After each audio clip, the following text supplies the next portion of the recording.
మావోయిస్టులు భద్రతా బలగాల మధ్య పోరు ఉత్కంఠగా మారింది. బచావో కర్రెగుట్టల పేరుతో తెలంగాణ, ఏపీ, ఛత్తీస్గఢ్ కేంద్ర బలగాలు సంయుక్తంగా చేపట్టిన ఆపరేషన్ కీలక మలుపులు తిరుగుతోంది. వేల సంఖ్యలో బలగాలు కర్రెగుట్టను జల్లెడ పడుతున్నాయని, డ్రోన్ల సహాయంతో మావోయిస్టులను గుర్తించారని చెప్పారు. అంతేకాదు 38 మందికి పైగా మావోయిస్టులను హతమార్చినట్లు జోరుగా ప్రచారం జరిగింది. కానీ ఇందుకు సంబంధించి ఎలాంటి ఆధారం లేకపోవడంపై పలు అనుమానాలు వ్యక్తమవుతున్నాయి. అయితే ఇక్కడే అసలు ట్విస్ట్ ఉంది. కేంద్ర బలగాలను డైవర్ట్ చేసేందుకు మావోయిస్టులు కర్రెగుట్టను పావుగా వాడుకున్నట్టు తెలుస్తోంది. కర్రెగుట్ట ఆపరేషన్ డ్రామాతో అగ్రనేతలందరూ సేఫ్ జోన్లకు వెళ్లిపోయినట్లు చర్చ జరుగుతోంది. ఆపరేషన్ మొదలై 12 రోజులు గడుస్తున్నా మావోయిస్టుల జాడ కానరాకపోవడం మరింత బలాన్ని చేకూరుస్తున్నాయి. డైవర్షన్ మైండ్ గేమ్ ఆడిన మావోయిస్టులు ప్రస్తుతం ఉత్తర దండకారణ్యంపై దృష్టి పెట్టినట్టు తెలుస్తోంది.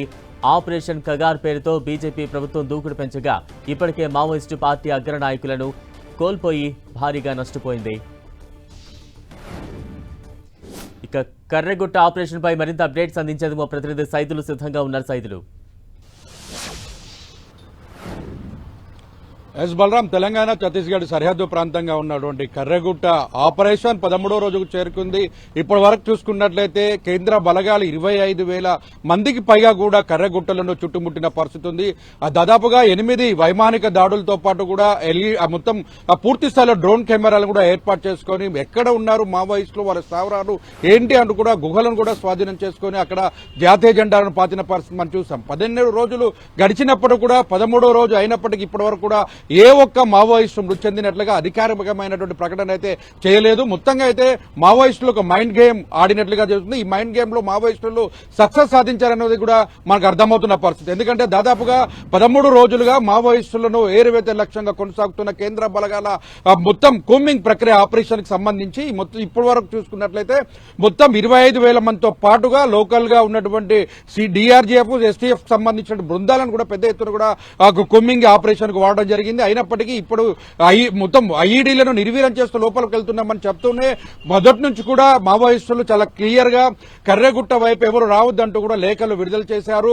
అదేవిధంగా కర్రెగుట్ట వైపు వస్తే ప్రాణాలు కోల్పోవాల్సిన పరిస్థితి వస్తుందని పదే పదే లేఖలు విడుదల చేయడంతో కొద్దిమంది గిరిజనులు ఆ ప్రాంతంలో ప్రాణాలు కోల్పోయినటువంటి పరిస్థితి, ఐఈడీలు పేలి కొంతమంది క్షతగాత్రులై ఆసుపత్రుల పాలైన పరిస్థితి మనం చూసాం. అయితే ఈ లెటర్ వేసిన తర్వాతనే మొత్తం కేంద్ర బలగాలకు ఇంటెలిజెన్సీ వర్గాలు కూడా పెద్ద ఎత్తున మావోయిస్టులు అక్కడ కర్రెగుట్టలో తలదాచుకుంటున్నారన్న పూర్తి సమాచారం మేరకు పూర్తి స్థాయిలో ఇంటెలిజెన్స్ నిఘా వర్గాల ఆదేశాల మేరకు పెద్ద ఎత్తున కూడా కూంబింగ్ ఆపరేషన్ చేపట్టాయి. ఈ ఆపరేషన్ చేపట్టిన తర్వాత నుంచి ఇప్పటి వరకు చూసుకున్నట్లయితే దాదాపు 13 రోజులు, నేటికి 13 రోజుల్లో కూడా మొదట 38 మంది మావోయిస్టులు మృతి చెందారని చెప్పి కీలకంగా మీడియా ద్వారా మొత్తం ప్రచారాన్ని కొనసాగించాయి. ప్రచారం కొనసాగిన నేపథ్యంలో కూడా ఎక్కడ వాళ్ళ మృతదేహాలకు సంబంధించి కానీ వారికి సంబంధించిన వివరాలు కూడా ఎక్కడ వెల్లడించలేదు.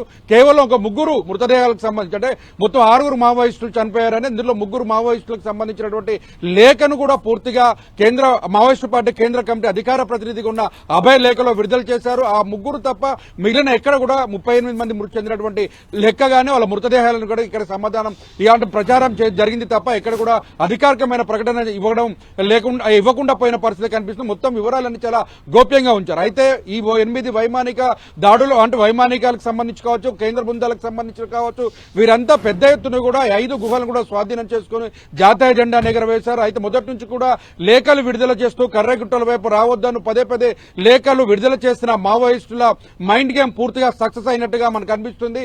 అక్కడ మొత్తం లేఖలు విడుదల చేస్తుంటారు. కర్రెగుట్ట వైపు కేంద్ర బలగాలు వస్తున్న విషయం తెలుసుకున్న తర్వాత మావోయిస్టులు ఆ ప్రాంతాన్ని వదిలి ఉత్తర ప్రాంతాలకు తరలి వెళ్లినట్టుగా మనకు అందుతున్న సమాచారం అయితే ఉంది. ఎందుకంటే ప్రధానంగా ఇప్పుడు తమిళనాడు, కేరళ, మధ్యప్రదేశ్, మహారాష్ట్రకు సంబంధించిన ప్రాంతాలను చాలా సేఫ్ జోన్ గా మావోయిస్టులు గ్రహిస్తున్న పరిస్థితి ఉంది. అందుకనే ఆ ప్రాంతాలకు తరలి వెళ్లారని కూడా అక్కడ చర్చ అయితే కొనసాగుతుంది. ఇప్పటి వరకు కూడా జరుగుతున్నట్లు ఇప్పటికీ మావోయిస్టు అధికార ప్రతినిధులు కావచ్చు, సంబంధించినటువంటి నేతలు గాని పదే పదే కేంద్ర ప్రభుత్వంతో చర్చల కోసం లేఖలు విడుదల చేశారు. కానీ కేంద్ర ప్రభుత్వం ఇప్పటి వరకు ఎటువంటి చర్చలకు సంబంధించిన అంశాన్ని లేవనెత్తకపోవడంతో పాటు అక్కడ ఆపరేషన్ వేగవంతంగా కొనసాగుతుండటంతో ఆ ప్రాంతాన్ని వదిలి సేఫ్ జోన్ గా ఇతర ప్రాంతాలకు అగ్రనాయకత్వం తరలించినట్టు తెలుస్తుంది. మనం కరోనా కాలం నుంచి ఇప్పటి వరకు చూసుకుంటే మావోయిస్టు పార్టీకి సంబంధించిన కీలకమైన నేతలు, అటు రాష్ట్ర కార్యదర్శులు కావచ్చు, కేంద్ర కమిటీ సభ్యులు కావచ్చు, కరోనాతో మృత్యువాత పడ్డారు. కొంతమంది ఎన్కౌంటర్ లో ప్రాణాలు కోల్పోయిన పరిస్థితి. ఇప్పుడు కూడా ఆ ప్రాణాలను, ఆ పార్టీని కాపాడుకునేందుకు ఆ పార్టీ నేతలు కేంద్ర ప్రభుత్వం వేస్తున్న ఎత్తులకు పై ఎత్తులు వేస్తూ కూడా ఆ ప్రాంతాన్ని ఖాళీ చేసి సేఫ్ జోన్ కి